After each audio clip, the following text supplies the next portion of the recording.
In this video, I'm going to show you how to make a really simple ARROWOOD pen.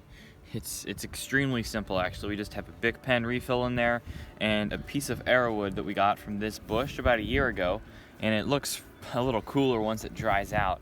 But you'll find a stick, and they grow up so straight. That's why this is called ARROWOOD. So here's a good one here. What we'll do is we'll cut it there, and it's just so straight. We'll drill a hole and then we can put our refill in. Now we'll cut a piece off from the bottom here. And it's amazing just how straight this piece of wood is here. I picked one that was just a little bit more bent because we might actually want to keep some of those really straight ones for arrows, but this will work great for little pens. So we'll find a nice straight section in this wood. Right down here at the base is where it curves down and connects to the stem. So I'm gonna move up a little bit from there, and right there will be good.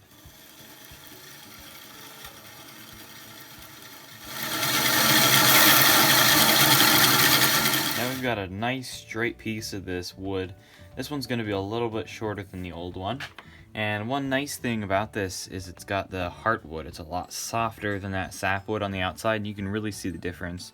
It's still very green. Obviously this is fresh off the tree, but it's okay. We can drill the hole, put the refill in there, and whenever it dries, it'll kind of conform around that, and you won't have any problems with it changing too much. Here's an 1/8 inch bit, and this is where the sapwood really makes it easier to drill through. And you don't need a bit this long, but it's just nice to have one that's generally pretty long so you can drill pretty deep in there.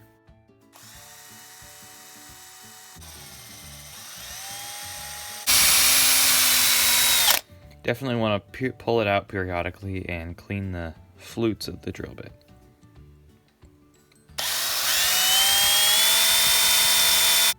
Here's a really cheap BIC pen. You'll get these for free at hotels, or they'll just give them away as like advertising. You can get them all the time, or at Walmart. They're really cheap there or online.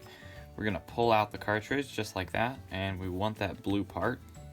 Once we have this pilot hole drilled, we can use just a finishing nail on this hole just to expand it a little bit more to the final size where this will fit in a little bit better.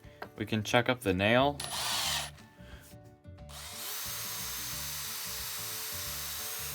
In order for this to fit nicely on the end of this, obviously this is a really quite long refill, and we'd have to drill a hole large enough for this all the way down the tube. Our 1/8 inch drill bit's a little bit small for the refill, so this nail expanded the hole size, but it can only go so far down in there.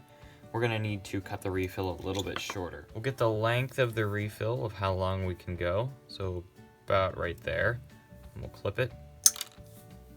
To make sure your drill bit size is right, you can just drill it through a scrap piece of wood. I'm getting the correct size for the little taper piece down here, and that slides right in there perfectly. So I know that that is the correct size, and we're going to need to add a counter bore onto our piece of wood, and that'll let this slide in. Now we'll go ahead and put our refill inside. Now that we have our tip in place, we're going to add a little bevel there and grind it to match the angle of the insert. Now we'll go ahead and grind that in.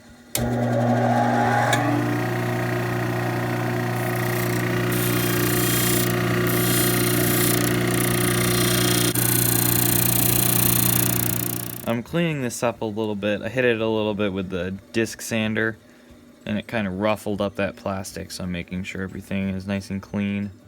You don't have to take it quite so close to the plastic. It might be a little bit easier if you don't take it as close. You'll risk scratching the plastic like I did here, so it might be a good idea just to leave a little bit of clearance. Now, I kind of like the gold on the old pen a little bit better. It blends in with the wood better than the blue, so if you have a choice between what color tip you're going to be able to use, I'd recommend gold or some other color that's going to match your wood better. Now, it's amazing how much this one shrunk. Whenever we first made it, it was the same as this, same thickness, and it shrunk down this much. And actually, you really wouldn't need to use very much glue or any glue at all on the tip here. Since this wood's going to shrink down, it's going to clamp down on that. Not to mention, it's already a pretty tight fit, but if you want to use glue, go ahead. It's probably just going to help it stay in there a little bit better, although I don't see this coming out very easily. These pens are really cool, but they're so easy to make. I mean, it's so simple. Just with a few tools you can make it, and It writes just as well as a BIC pen, which write pretty well. It's not a gel pen, but you would also probably be able to use a gel pen refill if it has that slim, thin profile. And it's just really cool, and especially as it ages, it gets a lot of character. These are just really fun to make, and I think you guys would really enjoy making them.